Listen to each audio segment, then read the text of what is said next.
I wanted to take a moment to talk about our sponsor, Alt21, the foreign exchange and hedging platform that reduces the risk and costs of cross-border transactions. As a board member, there are few better feelings than making a suggestion which adds quick material value to your organisation. I remember when one of our board members saved us $50,000 with a quick introduction to a group discount scheme for one of our key suppliers. I continue to feel grateful to this day. Alt21 can offer exactly this kind of quick win for board members. By using their foreign exchange and hedging services, you could reduce your company's costs by 90%. For a company that has just 10 million foreign exchange exposure through its revenues or cost base, that could be over 300,000 back into the business. Alt21 are so confident that they offer the best value in the market. They show you how much they make from fees in real time before and after any transaction. If you want to save your organisation money on its foreign exchange and hedging, head to alt21.com. That's alt21.com to find out more.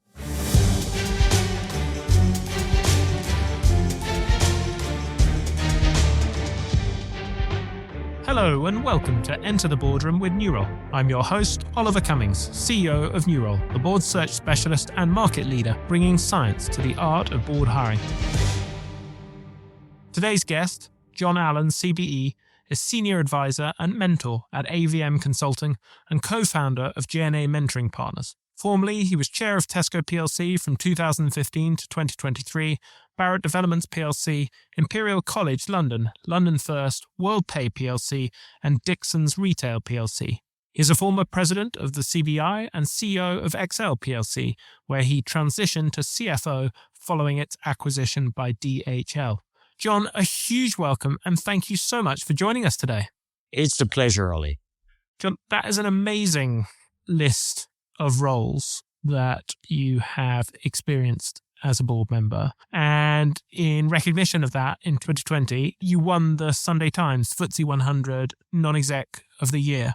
3 years later, you stepped down from your roles as Chair of Tesco PLC and Barrett Developments PLC after 3 separate allegations of inappropriate conduct. You've always been clear that these allegations are and were utterly baseless, pointing to the internal procedures undertaken by Tesco. You did also unreservedly apologise for a 4th allegation in which you admitted to telling a female CBI employee that her dress suited her figure. As a society, it strikes me we have become quick to form opinions when allegations are made and slow to learn the lessons. What did you get wrong? Well, I'm not sure I got anything wrong, frankly, which is a terribly arrogant thing to say. But as you said a couple of minutes ago, these allegations against me had no substance. There was never any evidence produced that I had been guilty of the inappropriate things that I'd said or done. And my view is you can't stop people making allegations which have no substance. You've got to have a process to deal with that. And boards, I think, what's happened to me has happened to me. And I had to pick myself up, convince myself that I was sufficiently resilient to continue and do other things. But I think there are better ways for boards in the future who can learn from my misfortune and others. And in particular, one of those things I think is the importance of boards being willing to investigate allegations that are made against board members. Most companies have processes for that to happen with people below board level, but very often they don't for people on the board. And it could be any board director, and it's most likely to be the CEO or the chair, but it could be anyone. And I think that a number of people have indicated to me, this wasn't my idea, but I think it's a very good one, that boards should have in readiness an investigating committee so that if there ever is an allegation against a board member, they can refer it to the investigating committee, to independent lawyers, not their normal corporate lawyers, with the mission of really thoroughly investigating and establishing whether there's any substance and then reporting back to the board, and for the board then to decide what action, if any, is appropriate. I think that's got 2 great merits. It reintroduces the idea of due process, which is that you actually have investigation prior to sentence rather than sentence prior to investigation, which is what happened with me. But secondly, I think it gives boards an alternative response to these sorts of allegations other than panicking and saying we're going to be seen to be doing something. I've shared this insight with many other company chairs and everyone I've spoken to thinks it's a better way of doing things. As I said a couple of minutes ago, I wasn't the author of this idea. It was something another chairman shared with me after the events of 2023 and seemed to me to be a very sensible way of dealing with these sorts of matters. Just to make sure I've understood that, is that similar to what, I suppose the way boards should be handling any risk, to have given the thought to how they will handle the outcome of that risk in advance so that they're not having to react on the hoof, or is there something different here? I think what is different is that, of course, with risks, you can sometimes be clear about is actually potentially heading your way. How are you going to cope with a pandemic? Although very few UK companies had pandemics on their risk registers prior to the events of 2020. But I think the difference here is you don't know whether anyone is ever going to complain about the behavior of any board member. And if they do, what it is they're going to complain about. And therefore, I think what you have to have is not the answer, but the ability to address these allegations in a kind of objective and measured way if and when they arise. And obviously what one hopes is that for most businesses and most boards, this never happens. But for some, it will. And I think boards should be prepared for that. So I think it's contingency planning on the part of boards for something which they hope they'll never actually have to do. It's a little bit like most boards have defense committees, which are there against the possibility that somebody may launch a bid. And it's good practice to have a defense committee, even if you have no reason to believe that anyone's going to attempt to take you over, so that if somebody does indicate they're going to make a bid, you're not caught flat-footed. You're ready for it. How you're going to handle the situation, who your advisors are going to be, who are the members of this board committee, what are the initial announcements that you might want to put out, and all of that can be ready and packaged to make decisions in crisis if the situation arises. I'm sure you've thought about this a lot. Obviously, you talk about misfortune. Is there anything if you went back in time, you think you would have done differently? I think the remark that I put my hand up to, in which I said to a sort of rather harassed looking down CBI employee, female employee, trying to cheer her up, frankly, I think that's a very nice dress. It suits your figure very well. I will never say that to any woman again, except perhaps my wife, even though many women that I know have said to me that they would have found that completely acceptable comment. They wouldn't have been upset by it, but this particular woman was. And as soon as I was aware that she was unhappy about what I'd said, I apologized to her unreservedly. And clearly, with the benefit of hindsight, I would prefer not to have done that. And it's a mistake I trust I will never make again. When you stepped down, you said you didn't want to be a distraction to the business. Do you think even with the counsel that you started out with there that you think boards should be doing to prepare for these sorts of situations, a chair in that situation could ever not step down, that the process could overcome the inevitable noise? I'd like to think so. It would be crazy for people to resign or step aside. I said to the Tesco board, I will step aside for a time while you investigate this if you wish. And I think that may sometimes be appropriate. But I think it's horses for courses. But I think unless the allegations are particularly serious, I think it's probably an overreaction for people to step down.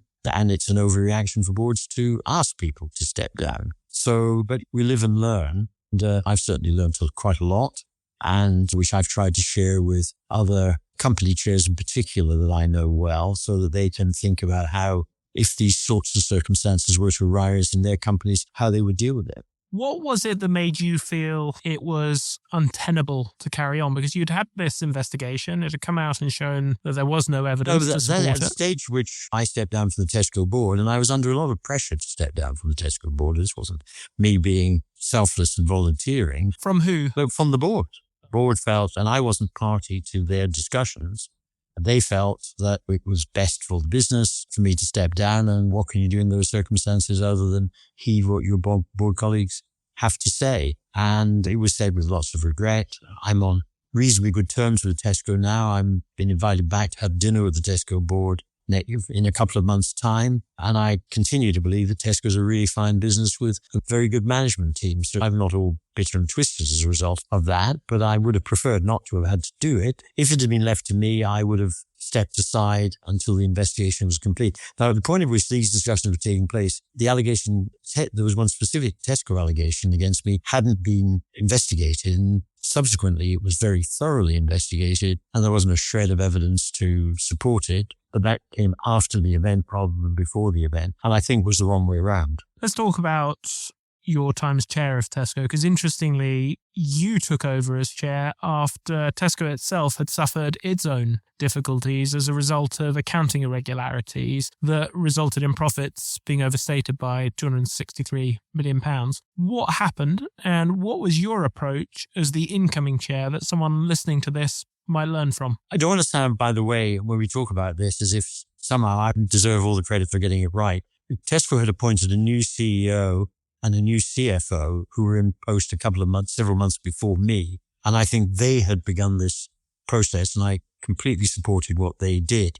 But let's start with what the problem was. The problem is a very well-known retail risk, which is that you negotiate a multi-year arrangement with a supplier. The supplier agrees to pay you X million pounds because you're going to list his products and give him promotions and so on over, say, 3 years. And then to book all of that payment into the first year, whereas actually the proper thing to do is to spread it across the life of the contract.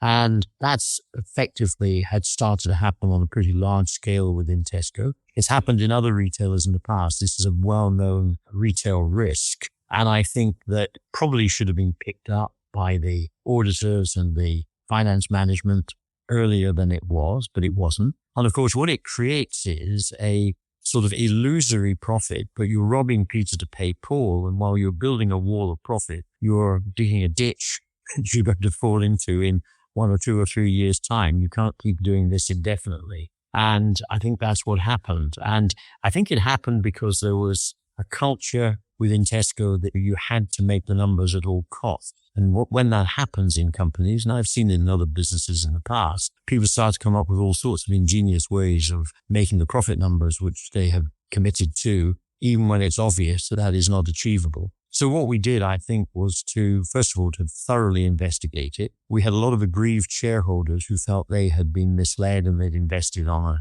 a sort of effectively a false prospectus. And so making amends to them was necessary and quite expensive, and satisfying regulators that actually the business was going to be appropriately run. I think we had to deal with shareholders. We had to deal with a number of employees. I think you said in the brief you sent me that nobody was criminally prosecuted, but certainly we part of the company with a number of people who have been involved in these activities. And then the important thing was to get back to a control regime in which people could not do this without it being picked up. You know, we changed auditors and made a fresh start. And I think Tesco is now, I think, in terms of financial reporting, financial controls, an extremely clean business. But one needs to be vigilant all the time to ensure that some future management team, if they get into trouble in terms of being able to meet profit targets, they don't revert to doing something which is very easy for retailers to do. This has happened 3 or 4 times in the past, not just in the UK, but elsewhere. And so it is a known risk which should have been picked up earlier. Howard Shillett, in his wonderful book, Financial Shenanigans, talks about exactly this. And as you say, the recurring theme is that culture, results at all costs. And I'm always interested in how boards can get that right. How do you think about getting that balance right? I think the board have to trust the CEO and the management team that he has put his best foot forward. And I've never really been a party with a good CEO to saying to him, look, that's not good enough. I have dialogue with the CEO about why those are the best numbers that are achievable. But I think as soon as you start saying to somebody what you think is the best you can do is not acceptable, you've got to find more. You really do put yourself at risk of the sorts of events which happened at Tesco just prior to the arrival of the new management team and me. So I think you've got to be restrained. And one of the things I say to CEOs when I'm mentoring them is you really should put your best foot forward in terms of the annual plan, the budget, whatever it is you call it. But don't allow yourself to be talked into numbers that you can't achieve. And a good board will never attempt to do that anyway. it was never an issue over the period that I was involved with Tesco. We had two extremely capable CEOs in succession to each other, who each year, I think, set out the best they thought they could do and then did it. If we twisted their arms, might they have been able to perform and achieve a little more possibly? But I'm not sure it would have been productive, because clearly what the CEO is trying to do each year is balance the profit that the business can deliver against investment that may be needed for the future, and balancing the short term with the medium term is really important. My view is, and I was the CEO for 11 years, I don't think I was once forced to commit to a number that was higher than one that I thought was achievable, because I had a sensible bunch of non-executives and chair who realized that I was going to do the best I could with my management team. And if you don't accept the numbers that the CEO comes up with, it's probably a signal that you should change the CEO. Let's talk about the M&A side of Tesco. I've been fascinated by Tesco since hearing that incredible statistic that it accounted for 1 in every £8 spent in the UK on retail. Can you just distill for me the essence of how you thought about Tesco's strategy when you came in as chair? This was a dialogue shared with the new senior management team as well. So if it sounds as if I knew what the answer was, don't be fooled, because it wasn't. I was a party to discussions with a very able management team. And I think what was clear to all of us was it was a very diffuse strategy. There was a geographic dimension. Tesco had attempted to expand all over the world, occasionally with success, as was the case in Thailand and Malaysia, but often with very limited success in China, for example. Korea was successful, China wasn't. Turkey was unsuccessful. And of course, the United States was an absolute catastrophe. And there are some others I wouldn't mention as well. So first of all, I think the geographic expansion strategy had been far too diffuse. The company really didn't have the management capability to manage a very broadly international business. Secondly, there had been diversification into a number of other things. We had bought a company that ran garden centers. We had a company that was running cafes and coffee bars, and I could go on. And all of these were not really at the core of the business we had. And as a result of, I think, of this very diffuse strategy, management attention had been diverted from the core business, which really is the sort of UK and Ireland supermarket business. And that had languished. It had been undermanaged, underinvested in for a period of time. And I think what we all concluded very quickly, it was pretty much a new board. We not only had a new senior management team and a new chair, but actually most of the old board had retired, stepped down or whatever. And I had to recruit almost a completely new board. So we actually had a very new team of people. But I think we achieved a consensus, which is that the business had to be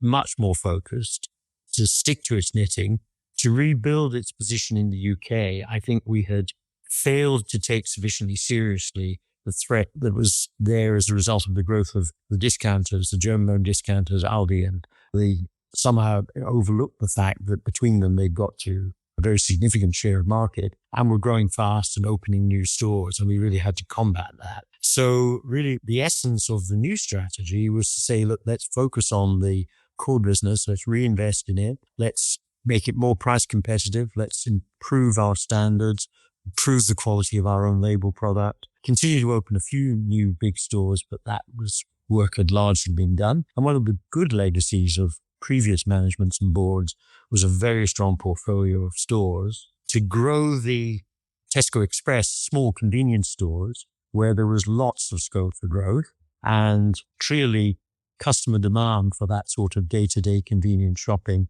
which we were only partially satisfying, and really to pull back on most everything else that we were doing, and progressively over time to sell all the international businesses that we had. And what we're now left with, or what they are now left with, I'm no longer a part of it, is the UK and Ireland, which is the core, 3 countries in Central Europe, Czechia, Slovakia, and Hungary. And essentially that's it. And those are all good businesses, well worth defending. So I think the strategy was very much about concentrating on the domestic market and doing all that needed to be done to invest in that, to strengthen it, to enable it to maintain or even grow its share. What are the other questions? If you went back in time now and you were having that discussion as a board on the expansion, knowing what you know now, what are the questions and discussions you'd be having that would enable you to make a better decision than the one that was made? There's always an element of being wise after the event. So it's much easier to get these things right if you know how things have worked out. But I think one of the questions that should have been asked was, did we really have something new and distinctive and competitive to bring to the market? For example, the US supermarkets industry is very established, very mature, very competitive. Did Tesco really have a distinctive and competitive offering to bring to the market which would enable it to be successful? It's often also better, I think, if you are expanding internationally. I built and ran a global logistics business, and we were almost everywhere. A lot of what we did, but the business by definition was international. We were moving freight for customers from country A to country B. So virtually every aspect of the business was international. But what we did was to target established acquisitions around the world to fill in the gaps in our network. So rather than starting up and scratch somewhere, we bought a local business, which had a really strong position in Italy or Belgium or wherever. We did it slowly and fairly progressively. So I think you can build successful international businesses, particularly if your skill set is very much got an international sort of flavor. You're used to dealing with international customers. But I think for a purely domestic business in a domestic industry, however good they are in their domestic market, to assume that you can just transplant that to another market and it will be equally successful without really taking regard about how good the competitors are and whether you're bringing something distinctive and new to the party that's going to have a sustainable competitive advantage. It's very hazardous, and I think that's what Tesco found. So in some ways, I guess it sounds like you're following the logic of, we had Dan Gardner, I think it was episodes 85 and 86, talking about how big things get done and the power of the Lego model, having things that are easily replicable to scale. So that's geographic expansion. You also made some expansions into new verticals. In 2017, Tesco acquired the wholesaler Booker, which was a move into a totally new vertical. Could you talk me through how you thought about that strategic move as a board? Well, I think the view was that it would have that there's an important chunk of UK food retail that is serviced by wholesalers and cash and carries. And Tesco didn't participate in that slice of the market. And yet there are many tens of thousands of small retailers who are doing that. And Booker was a really fine business who was doing a really good job of supporting them. And that if we could put that together with the Tesco business, we would get some economies of scale. We'd have an even bigger buying base to leverage. And it would also help us. I think we would bring something to the party in terms of being able to make some Tesco product available to the independents and so on as well. It had to be done fairly sensitively, because one of the things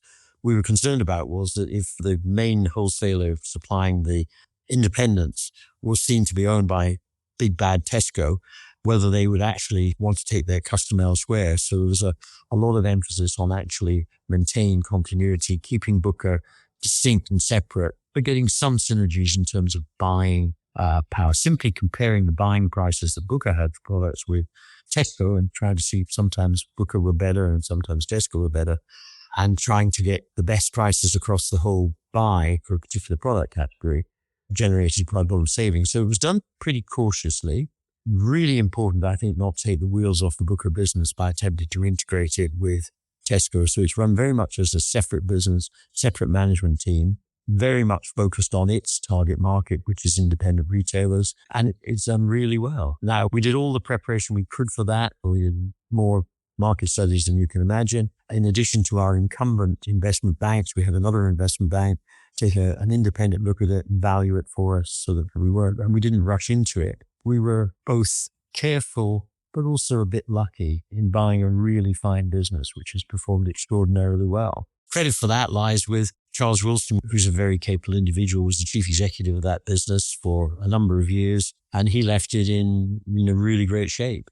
None of these situations are ever directly comparable with elsewhere, but I think first of all, being very cautious about believing that you can somehow extend benefits from one part of the business to another vertical. I think you should have your cautious hat on when you're thinking about synergies and so on.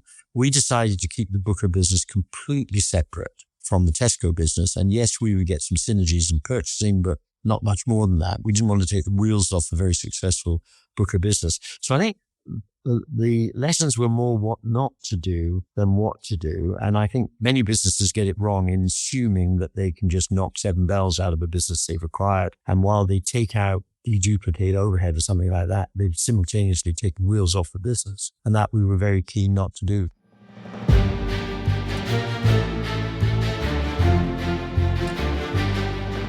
We record Enter the Boardroom in the hope it gives you ideas that can add value to your boardrooms and help unlock non-executive opportunities. If you found it helpful and want more structured board-level learning, development and networking, I'd encourage you to try New Role Plus. Our new 6-month boardroom courses provide structured guidance from senior board members and New Role's board search professionals. Across 12 different events, the course is designed to help you decide which roles to apply for, refine your board CV and profile, network strategically, prepare for chair positions, master applications, and sharpen your board interview skills. To celebrate our milestone of 100,000 Enter the Boardroom downloads, I'm delighted to offer a 10% discount to all our listeners who sign up between now and the end of March. Head to plus.newrole.com and apply the code ENTER, all lowercase, at checkout.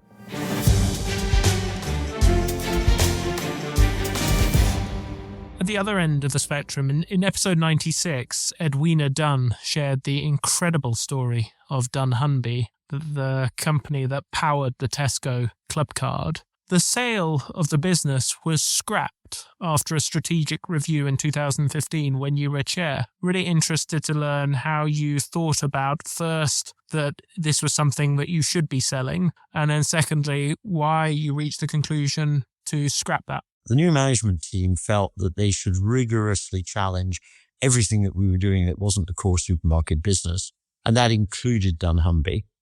And so we did start a sale process for dunnhumby, and 2 things I think transpired during that. First of all, a recognition that the business wasn't in great shape. It wasn't really in shape to do a good sale. Whoever bought it would have to do too much with it. And secondly, and simultaneously, I think a realization that Tesco was underutilizing dunnhumby's capabilities. And if we actually got our act together, we could make an awful lot more from it. And I don't just mean financially, but I think in all sorts of ways. So the decision was made to suspend or terminate the sale process, to appoint new management, to actually get the business back on its feet again, and in particular, and this often happens with in-house businesses, dunnhumby was doing a good job of managing its relationships with third parties, other retailers in different countries, but a less good job of managing its relationship with Tesco, and on both sides. And that wasn't dunnhumby's fault. It was just as much Tesco's fault. And so getting back to saying, you guys have got to work together because dunnhumby's got quite a lot to offer. And that has turned out to be a winning strategy. I think what we got wrong collectively, but fortunately put right, was to decide to sell the business first and then to realize that actually it wasn't in great shape. I think that the right thing to do in those circumstances, if you want to sell a business, is do whatever you need to do to put it in the best possible shape to maximize your chances of a successful sale. And if that had taken a year or two, in a sense, who cares? It would have been worth doing to create more value further down the line. So I think this is one of these cases where, if somebody writes the corporate history one day, they'll find other things that were false starts, where a rapid decision to divest actually wasn't the right thing to do. It might have been ultimately the right thing to do, but it certainly wasn't given the state that dunnhumby was in when the new management, new board arrived. Let's move on to talk about how you navigated the competitive threats you faced, because there was a period there when things looked very bleak. You had the online threat coming from Ocado, and you mentioned already the discounters, Aldi and Lidl. Now, you talked, when you were talking about the international expansion, about the importance of being really clear on your right to win and where to play those strategic choices. How did you form the strategy to head off those 2 challenges and realize that these were battles worth engaging in? Let me start by saying, well, whose job is it to do this? And I think, and this is relevant if members of other boards are listening, I think it's management's job to really assess and recommend on strategy. And then the board's job to decide to interrogate that process and then to decide whether or not to accept what management have come up with.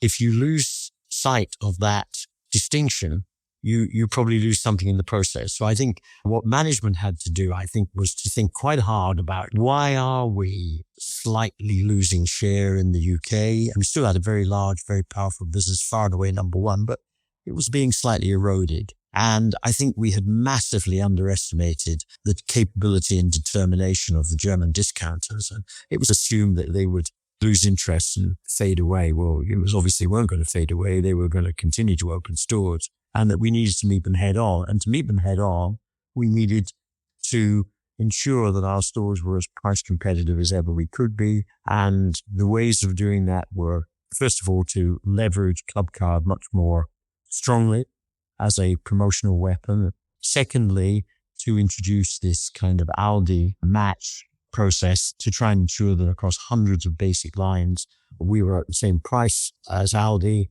And doing those two things, really getting the focus back on how we combat the discount and getting a better understanding of why they were successful, how they made their money. That wasn't really well enough known 10 years ago in Tesco. It is now. And I think management now got a very good understanding. Aldi has more or less stopped growing. Lidl is still growing a bit. They're probably marginally the better of the two now. But I think they're only going to grow to the extent that they're willing to invest in putting on new specs. And the share that they are gaining by doing that is largely coming from Tesco's competitors. I think one of the cheery things for Tesco in the last sort of 6 months, long after my departure from the business, is it's continuing its marginally growing share.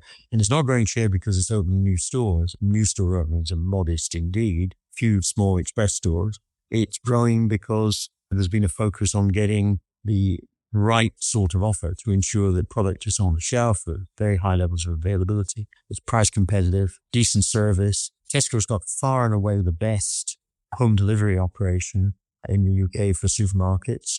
And why is that? It's because it's actually able to combine having highly automated, probably less sophisticated than Ocado, but still pretty sophisticated operations around London where goods are picked automatically and then dispatched. Within most of the rest of the country, the picking being done in store.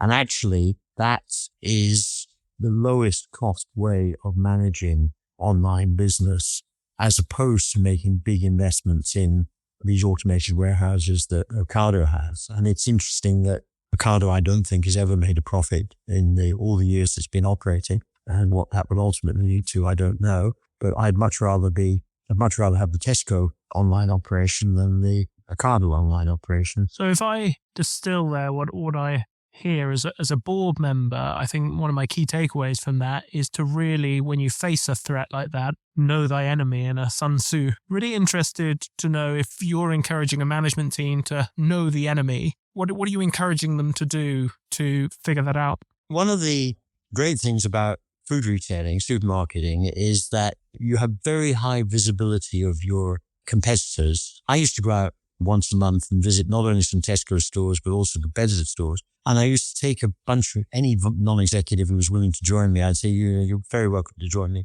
Typically, there'd be 2 or 3 or 4 of us. And it's a great thing that you can actually see what the competitors are doing in a way that you can't with many other businesses. If you work for some pharmaceutical company, knowing what the heck is going on in your competitors' research labs is almost invisible to you. Supermarkets is all laid out in the open, and you can see exactly what they're doing.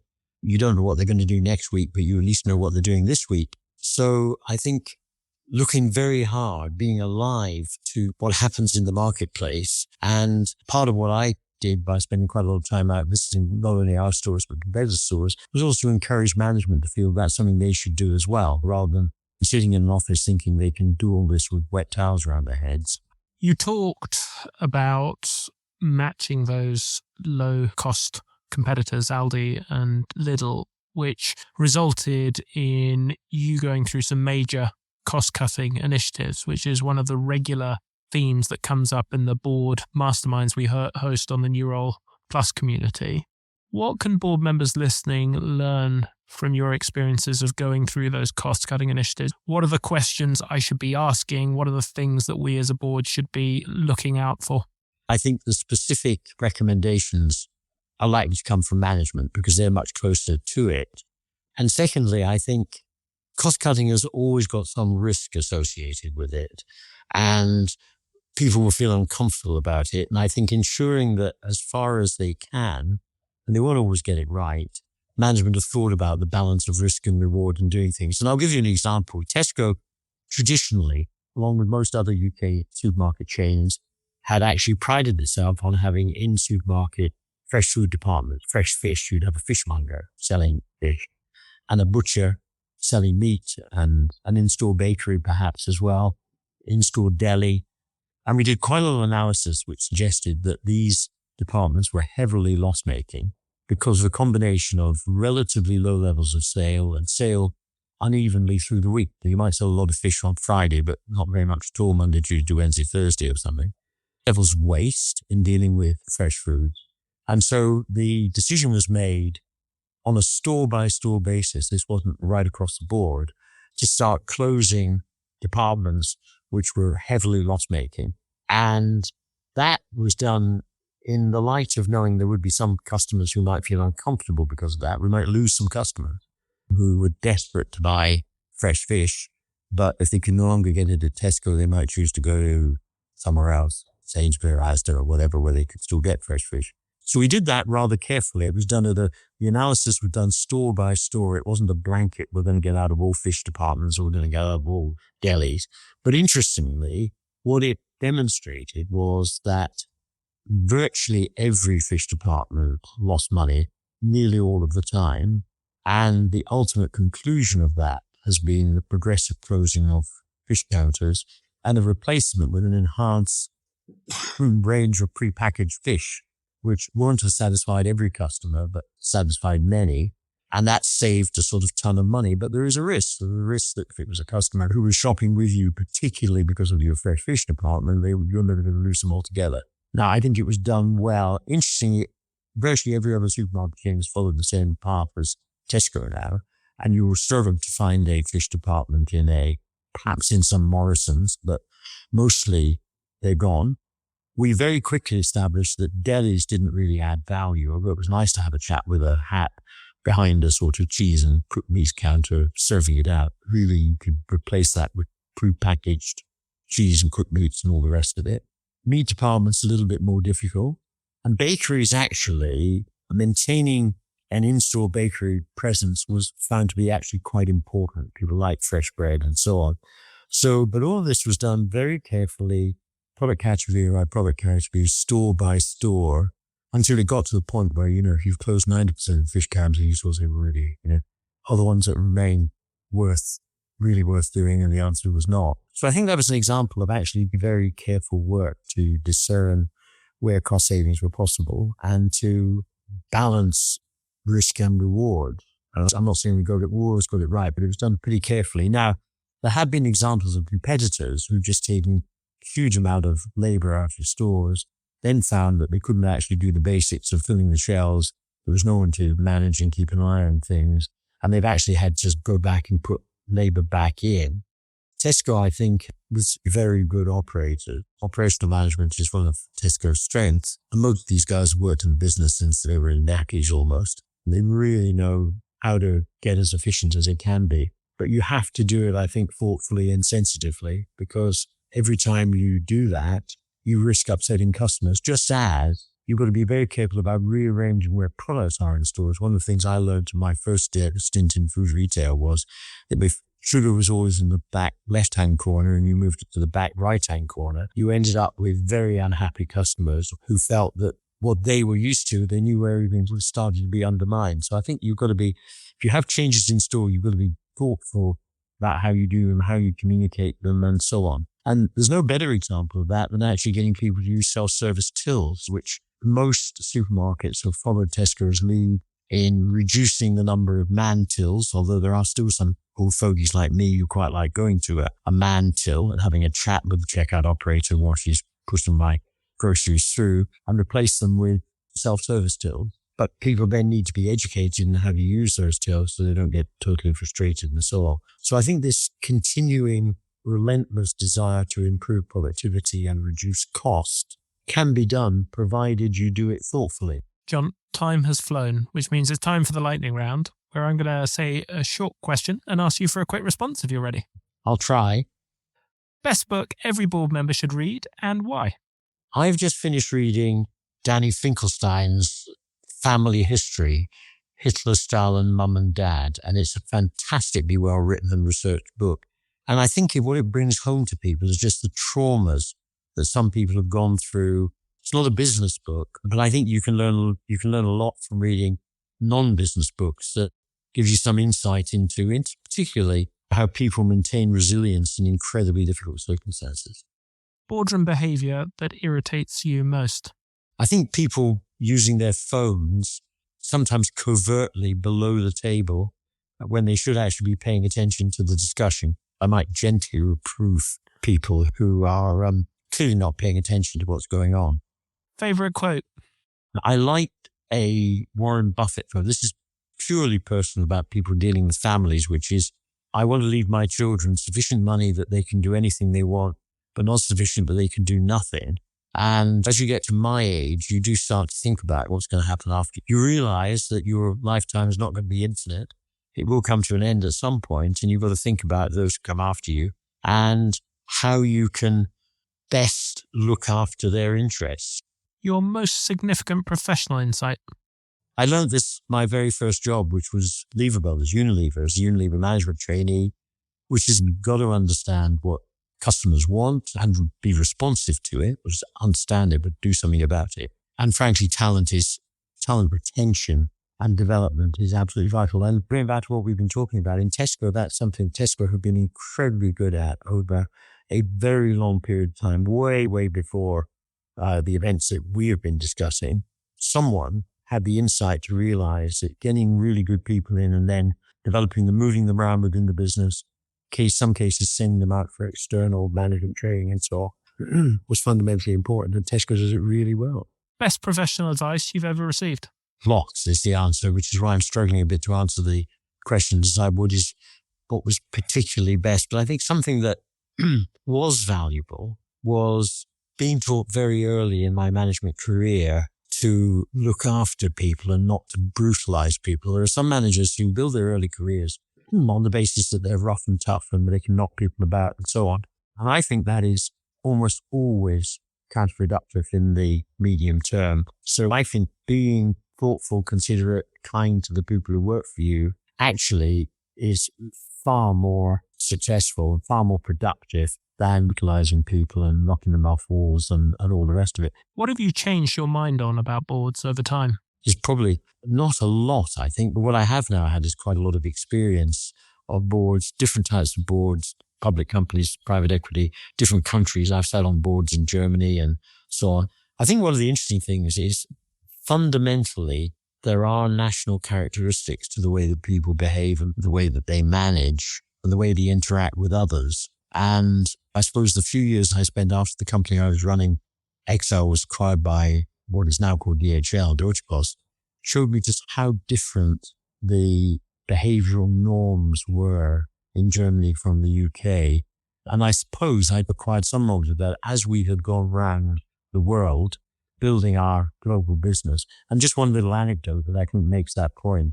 I was at a management conference of Excel once in Singapore. We had a very talented and able Asian CEO. And we were talking about what we were going to do in Asia. And he stood up on the platform. There were probably 100 managers there and protested bitterly about the fact that the central management, i.e. me and others, were denying them the opportunity to invest in real estate in China because we actually thought it was a really risky thing to do. And my guardian angel must have been watching over me because I think in the UK, I might have just told him to sit down and shut up, and that was the way it was there. But I knew that if I didn't treat him with respect, he would lose so much face that actually it would probably be impossible for him to continue. And I didn't think that through. It was an instinctive reaction. So anyway, in fact, when I came to speak after him, I paid great tribute to what a wonderful CEO he was and all the rest of it and so on. Anyway, then we had a dinner and I went off back to my hotel room. It was in Singapore. And about 11 o'clock, there was a knock on the door. And when I came to the door, it was him saying that he wanted to apologize to me, that he'd behaved terribly at that meeting. And he was so grateful that he said it would have been perfectly okay for me to totally give it to him with both barrels. But the fact that I behaved was restrained. And he said, I will never forget how you treated me today. And I thought that was just instinct that said the wrong way to behave in that sort of Asian environment would have been to be practically as robust as I might have been in a UK environment or a US environment or whatever. So I think recognizing that the way people behave in different parts of the world is different to an extent. When was the last time you got a significant judgment call wrong in the boardroom? And what did you learn? Oh, gosh. How many hundreds of times has that been the case? I think quite often the good news is the things I've got horribly wrong have mostly been quite small things. But I tell you, I go back in my career, early stages of my career, when I was building a business, largely through acquiring smaller businesses. And I bought a business in Manchester, which was actually a very dubious business. One of the businesses I was responsible for was a replacement window business, and it was really good quality Anglian windows. And we thought we could apply their skills to kitchens. And we bought this kitchen business in Manchester, which was, run by a bunch of rogues. And I very quickly learned that one of my first laws of business, whereas it's extremely difficult for profits to exceed 100% of revenue, it's distressingly easy for losses to exceed 100% of revenue. And fortunately, I managed to find an elegant way of selling it on to someone else before too much damage had been done. How are you better today as a board member than when you started? I think I've got better at listening, as opposed to, sometimes it's pretty obvious when you're a chair of a company that the answer to a question that's being discussed is obvious. And it's very tempting to intervene and say, look, it's clearly obvious what we should do in this situation. It's A rather than B. Let's agree that and move on. But actually, if you deny others the opportunity to have their say, they end up feeling frustrated. So sometimes you've actually got to sit on your hands and allow the discussion to play out. Finally, 3 things our listeners should take away from this podcast if they take nothing else. Get to know the business, get to know your competitors, get to know the key people. And I think if non-executive directors in particular do that, then they'll probably be more effective NEDs. John, that has been fascinating. Thank you so much for taking the time to share your extraordinary experience. Well, I'm disappointed you haven't got another couple of hours to hear all my failures, but I'm disappointed but also simultaneously relieved.